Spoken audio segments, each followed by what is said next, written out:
Hello, I'm Pastor Billy Eccles Richter of Grace Avenue United Methodist Church in Frisco, Texas, and you've tuned in to Exploring Gratitude, a bi-weekly broadcast where we discuss how gratitude can change our lives and change our world. This morning I have the great privilege of being with two of my colleagues who are the pastors at Grace Chapel, a multi-site campus of Grace Avenue. I'm with the Reverend Alex Williams, who is one of the pastors at Grace Chapel. Alex, how you doing this morning? I'm doing great. Glad to be here. Good. Courtney Schultz is with us this morning. Reverend Courtney Schultz is the other pastor at Grace Chapel out in the 380 corridor in eastern Denton County, and we are thrilled.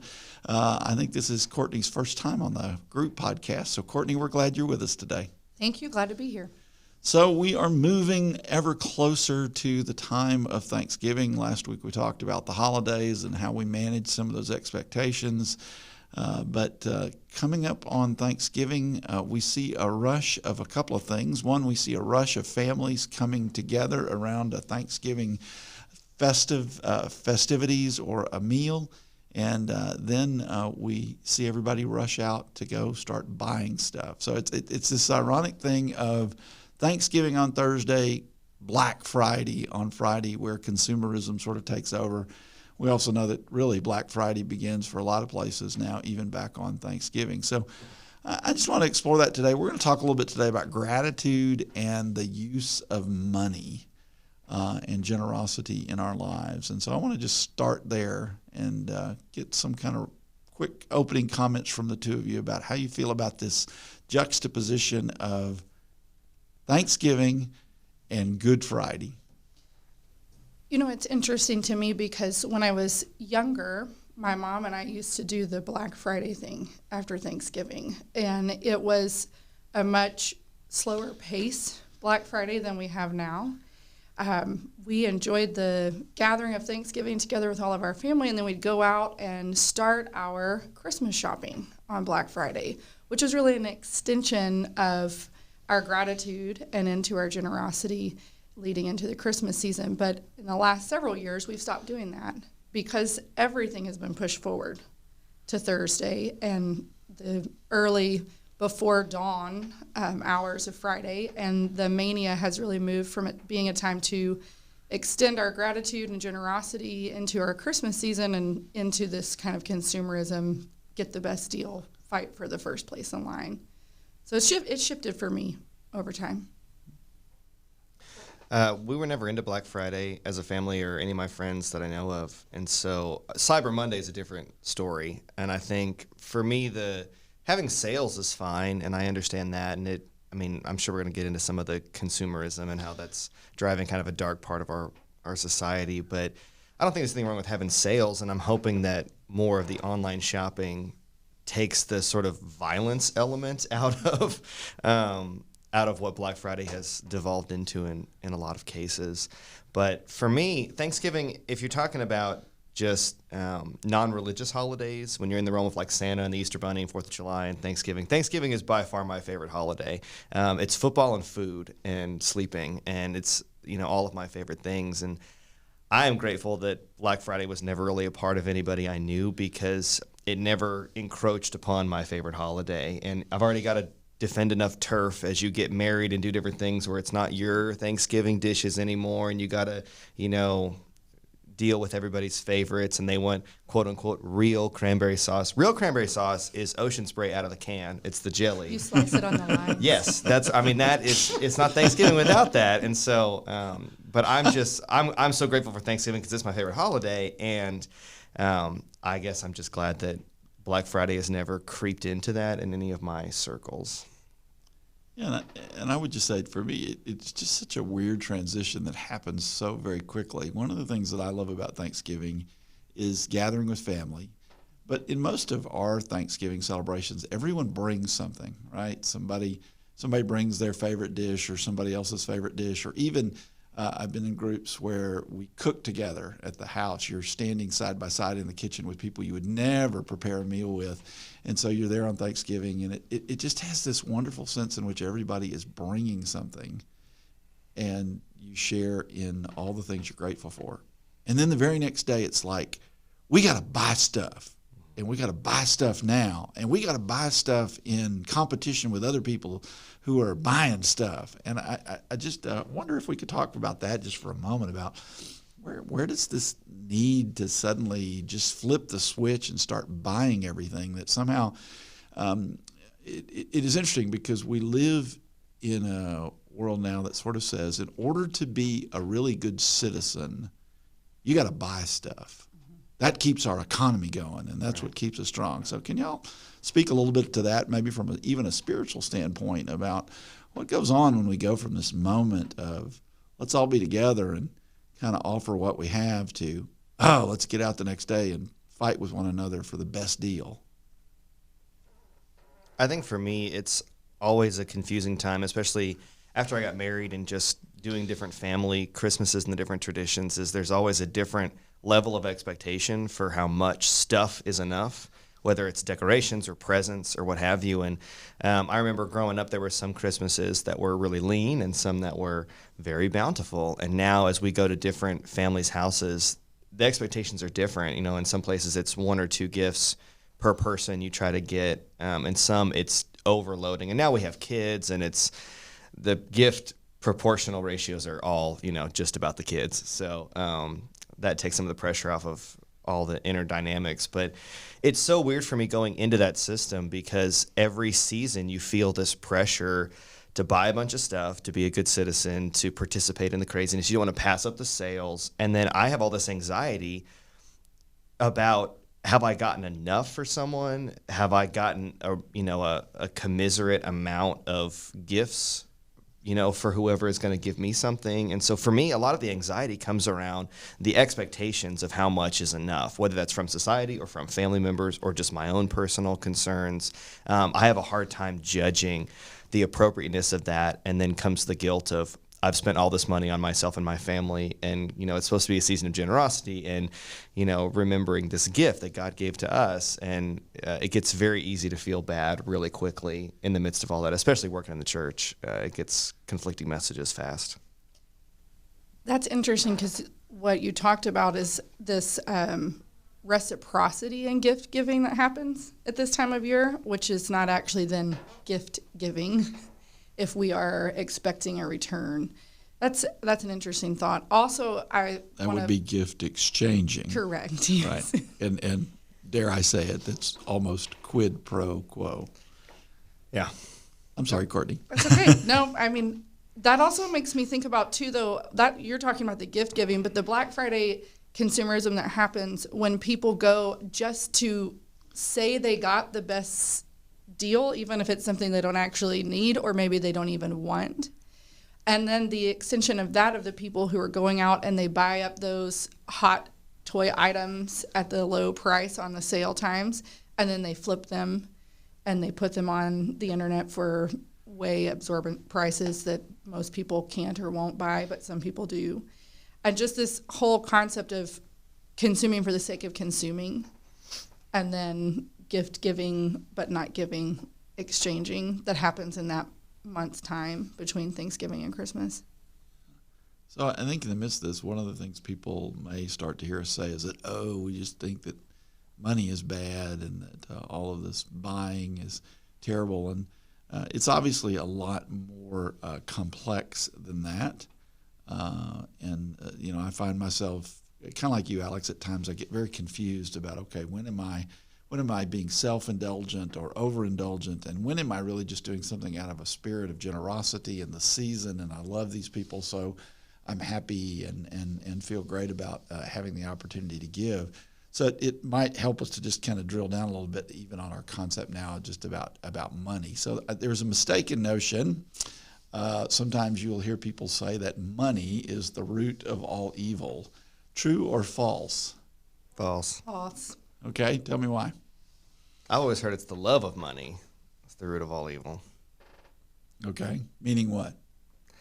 Well, I think that if you love money, Scripture will say you can't serve two masters, and one's going to win out in the end. And I think that's where the heart of that critique and consumerism comes from, is if you love money, if you're obsessed with accruing things, if spending is a sort of a level of status for you. A lot of people will post pictures of all the gifts around the tree.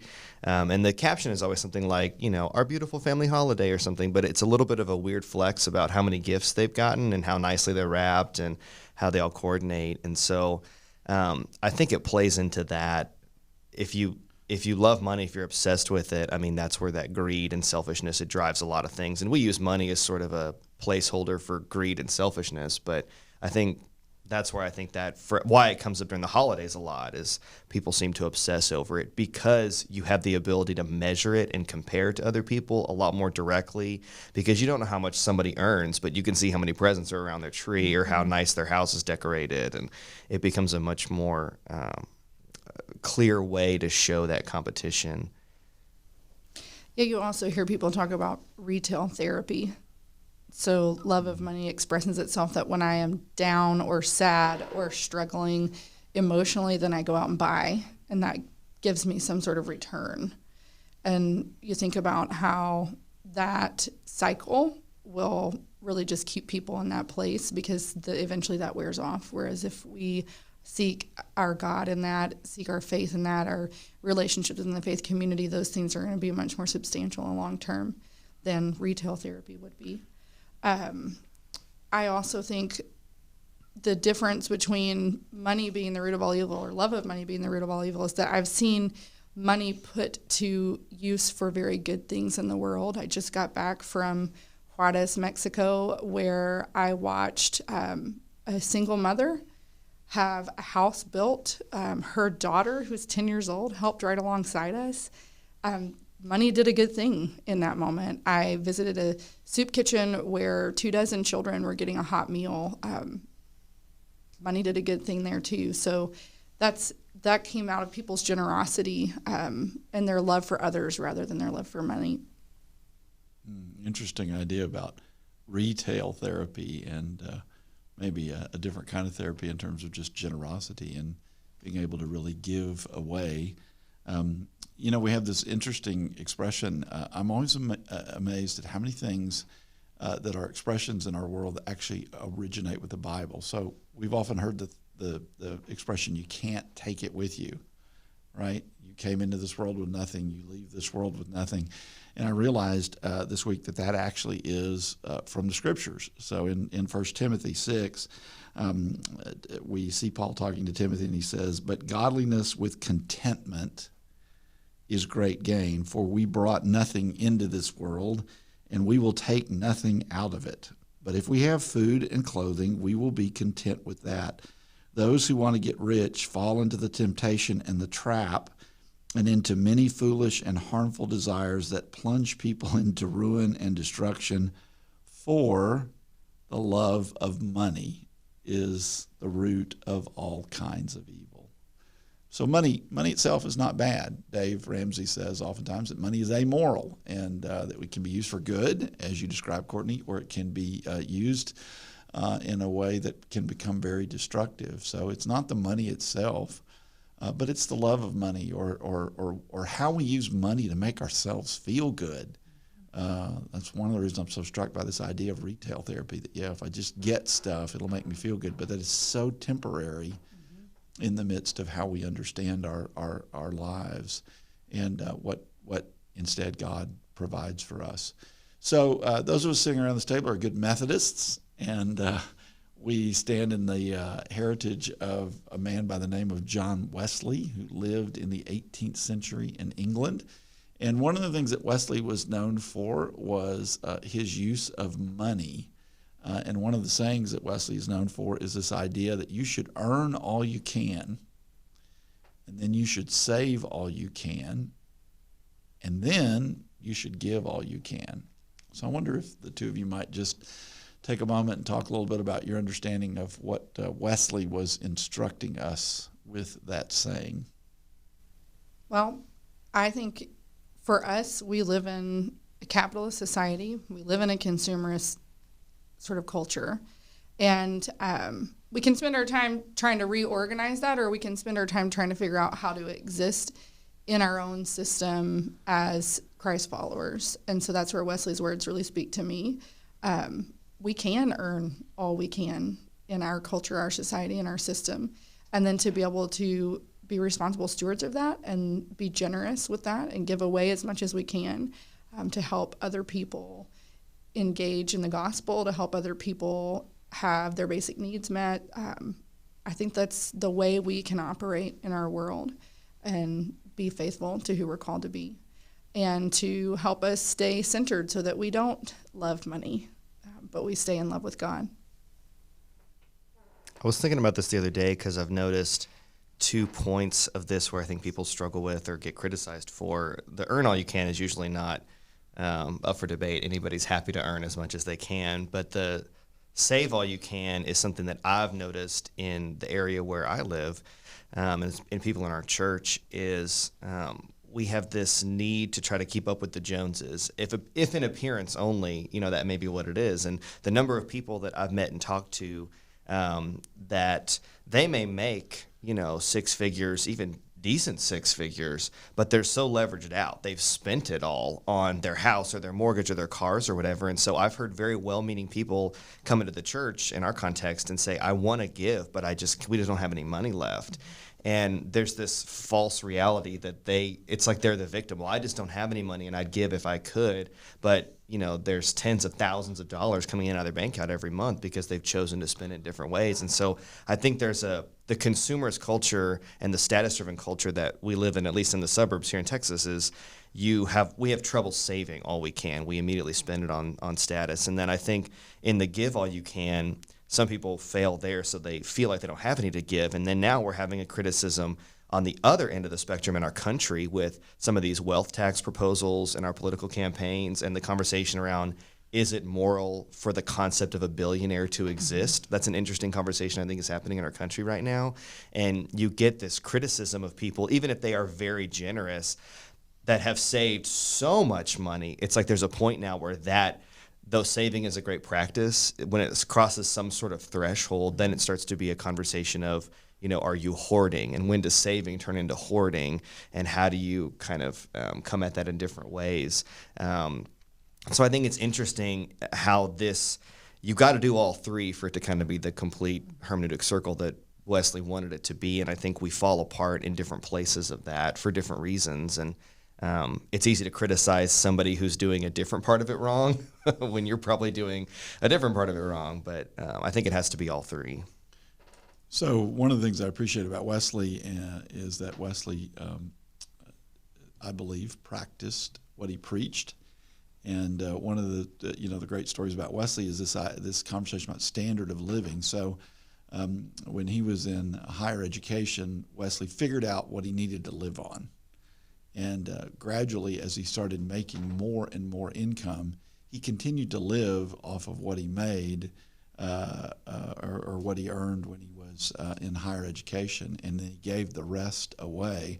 I think one of the greatest temptations for us is that when we receive a greater bounty in our life, instead of saving it and giving it, we just expand it and say, okay, well, now I've got more money. Well, I can just do more of this and I can consume more of that. And it really gets us into a trap because then what happens is that we go to the other end of this equation.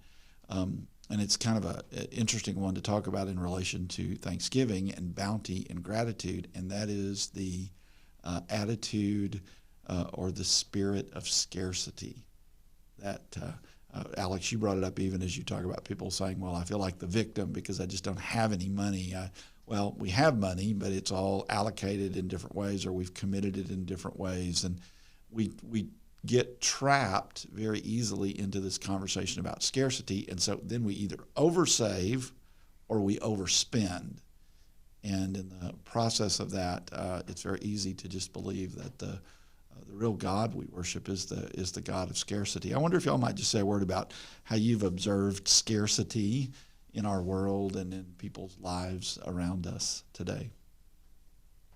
So I think one of the ways I see this show up, this scarcity versus abundance, is both just tangibly in the mechanics of money and then spiritually. And I think what I've experienced, so I went through Financial Peace University, the Dave Ramsey course, just this last year because I'd never all the way gone through it. I knew a lot about it, but we actually went through it as a family, and it helped us in a lot of ways. And I think one of the biggest things that I notice is people are afraid, or they feel this idea of scarcity because they don't understand how even their own finances work. They don't know where their money goes. They couldn't give you really even a snapshot of where their money goes. And so that is very fear-inducing if you don't understand how things get paid for. One of the questions is, how many months could you go? If you lost your job, how many months could you continue to afford living your life? And most people couldn't even say that. 0 months is what most people say. So I think just the unknown nature of it, driven by the fear and how we don't talk about it, causes problems and makes it easier to just want to hold tight because you're afraid of what might happen. And then the other problem is spiritually, we have trouble trusting. And I think that's where this comes from. The idea of scarcity is you trust what you can hold on to, you trust what you can see, and if it runs out, that's what you're worried about, and that's your main focus. And I think if you live in a life of abundance, that's about trusting that God will provide, and not providing everything you could ever want and hope for and dream. And we have a different word for that, but it's trusting that God will be enough for you no matter what comes. And I have trouble trusting. And this idea of just trust God and follow God and everything will be okay. I like to be in control, and I have trouble with that. And so it's much easier for me to look at the fear of what happens if I lose the things I can see than trusting the things I can't see. And I think a lot of people have that fear too, but I for sure know I do. Yeah, that brings me back to Mexico again, because there I can see the mindset of abundance much more openly in those who have very little in the way of material things. So when we are at the elementary school here in the suburbs of Dallas and there are free toys or prizes, it's like a mass, right, of kids who are fighting to get theirs. And I think that's a reflection of the adults around them and their own behavior as well. But in Mexico, in Juarez, in a place where these families barely have enough to feed themselves, we take small toys, coloring books and things, and the children will freely share them with the other children around them. And it becomes a real community feel because I think they lack a mindset of scarcity. They live in a mindset of abundance. They've had to trust God in a way that those of us with ample material things maybe have not been forced to trust God. And that's one of the things that I am continually learning from those who have less material resources than I do, is how to live in a mindset of abundance and trust in God, and how to model that for my kids. Right, so this is a very basic point of spirituality and theology. And part of what we believe about getting our theology straight is that we don't believe God is a God of scarcity. We believe that God is a God of abundance. And in the midst of that abundance, there is more than enough for everyone. But our responsibility is to be faithful to God by sharing that and by being generous with that and by being grateful for what we have, as opposed to getting into this quick mindset, which is, I think, always there, which is this idea that, okay, somehow I'm in a competition for the scraps that are left over. And whatever else that is, the mindset of scarcity is not the way of God or the will of God. And I think that, the early Christians, when we read about them in Acts 2, we hear this, that they spent time together, they shared everything together. And I love the line that says that they lived together and broke bread together with glad and generous hearts, or glad and sincere hearts. And it was just this sense of, we know we have enough because we have God. And so I think the mindset of scarcity can just permeate so easily. And even those people, as you said, Courtney, it's a really good point. People that have a lot tend to have sometimes the biggest mindset of scarcity. One of the statistics I see all the time is that everyone always believes that they would be financially set if they just had 20% more. So it doesn't matter whether you make $1 million a year or whether you make $12,000 a year.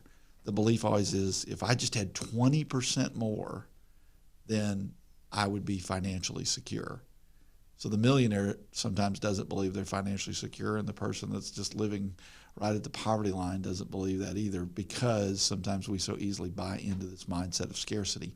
So basic theology then is that we believe in a God of abundance, but that abundance is not intended, as you said, Alex, to be hoarded, but it's intended to be shared. So you flip to the other side of this then. So there are some church groups then that talk and sort of buy into that theology of abundance, but then they say that means God wants to make us prosperous. And we talk a little bit about the prosperity gospel and how people believe that money and the acquisition of money is a sign that God is blessing us. I wonder if you guys could speak to that a little bit in terms of whether you think that's true or not true. I think that this is dangerous theology because I've seen it do a lot of harm to people I know. We have a lot of people that come to our church who they sort of self-identify as church refugees. They've come from a church that has caused them harm in one way or another, either judged them for who they are or kicked them out because of something that happened in their life, didn't welcome them, or in their words, sold them a bill of goods, sort of said, if you do this, it was a real one-to-one correlation, black and white faith. If you do this, this will happen. It was a direct cause and effect. And that can be anything from, if you are celibate and singleness, God will love you and you will go to heaven. End of story. And if you don't, you're no longer welcome. You're going to hell. Get out of our church. Or if you are generous, God will bless you. God will bless you financially, not in any other way you could interpret that word. And I think we see that in a different way manifest on social media, where people will use #blessed to talk about something cool that happened to them or something lucky that happened to them, and it usually has nothing to do with God. And so I've experienced a lot of people who have come out of those traditions where they felt like they were lied to, and it took them a while to shift that anger from God. They were mad at God, or they were sad, or they felt inadequate because they didn't receive that blessing. They were faithful, and then their loved one still passed away. They were faithful, and they still lost their job. They were faithful, and these things still happened. They couldn't reconcile that. And when the church turned around and said, well, you just weren't faithful enough, then that anger shifted to the church, and they started to feel like this either can't be true, or if that is who God really is, I don't want anything to do with that God. And so I've seen a lot of the sort of fallout from people who have experienced the negative side of that faith, because a lot of those churches, honestly, don't have answers when God doesn't deliver on their promises. I think it's problematic anytime we treat God as a vending machine or an ATM machine. God's a God of relationships. So I think when the Bible talks about God wanting us to be prosperous, wanting to bless us and promising to bless us in our generosity, that's more about the transformation that happens in ourselves when we are generous, when we do put our money or our time, our energy, our efforts to use for the gospel in the world. I can relate to people who have been hurt by the church and by this kind of black and white theology. And I want to send a different message out into the world about what it means to be prosperous as a Christian, in the sense of having gratitude and living into God's grace and being a part of that in the world and bringing that to their people. So one of Wesley's first instructions or rules for his Methodists when he started the movement was, first and foremost, do no harm. And I think that's really important in this discussion. There's a lot of harm that has been done when you get into this idea that God is a wishing well, God is a vending machine, and if you just pray the right way, or if you just do the right thing, then God's going to make you prosperous. And I agree so much with you, Alex, about this thing about blessing. I said to our congregation yesterday that one of the things I've come to terms with is that blessing is not a competitive sport. And it's not a status symbol, right? A lot of people wear these things, oh, look at how blessed I am. And yet, Courtney, to your conversation about your recent trip down to Mexico and the work that you were doing there, it's so amazing to think about the PAC that there are a lot of people who are so rich even though they don't have money. Wealth is not established simply by the amount of money you have in your life. And I think that there's a lot of that has to do with gratitude and how we understand what we have been given and how we understand what we have to share. I just think that's really crucial in terms of this idea of blessing, that we don't, we're blessed to be a blessing. We're not blessed so that we can have status in the world. And so I think, the prosperity gospel, as it is sometimes called, has done a lot of harm, and that's a very unfortunate thing. One of the things that's going on in our church right now is that we're coming quickly to the end of our stewardship season, and so we're asking people to begin to think about how they look at their monetary giving to the church for the coming year. What I know is that there's always a lot of skepticism about that, because there's a lot of bad stories in the world about churches that have used money or pastors that have used money inappropriately. And so I wonder if the two of you might just give a quick commercial in light of that as to why you think that generosity in the church is an important matter. So I said this yesterday in my sermon that I want to make sure people know I'm not trying to get them to move down what we call the path of generosity, the journey of generosity, because I'm trying to raise a bunch of bucks for the church and build a slip and slide out back and all these cool things.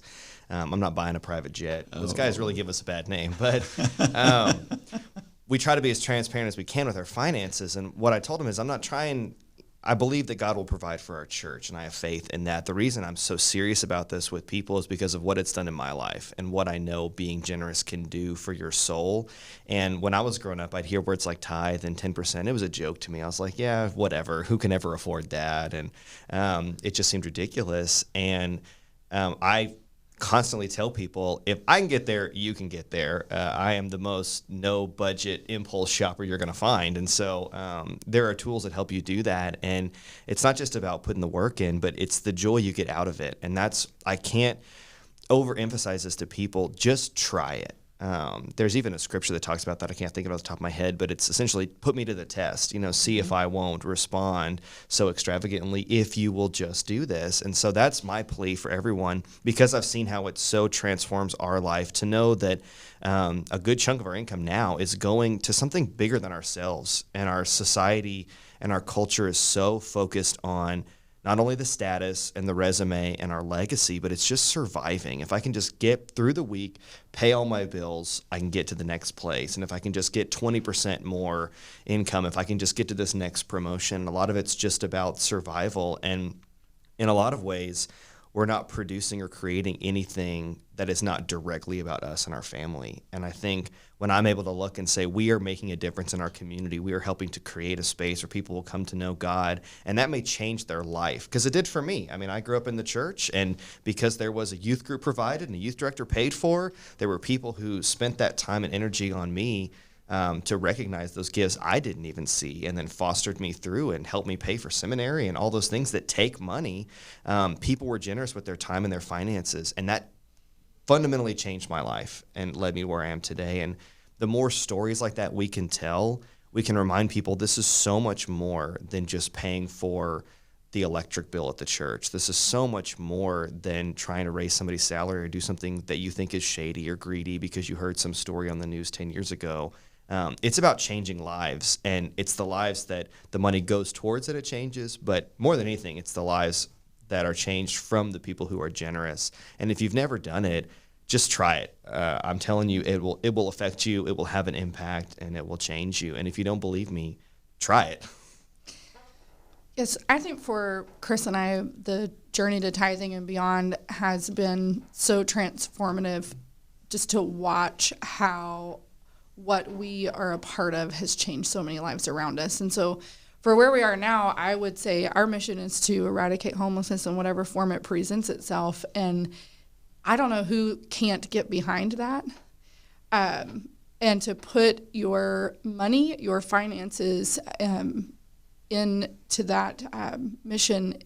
I can't really put words to what it means when I hear somebody tell me, like, I was kicked out of my last church because of something that happened in my life, and now I have found a spiritual home because you have welcomed us in.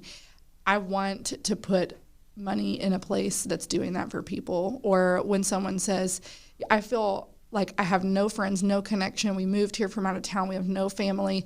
But now that we've come here, I've found my family. To put somebody into an emotional home, I want to be a part of that.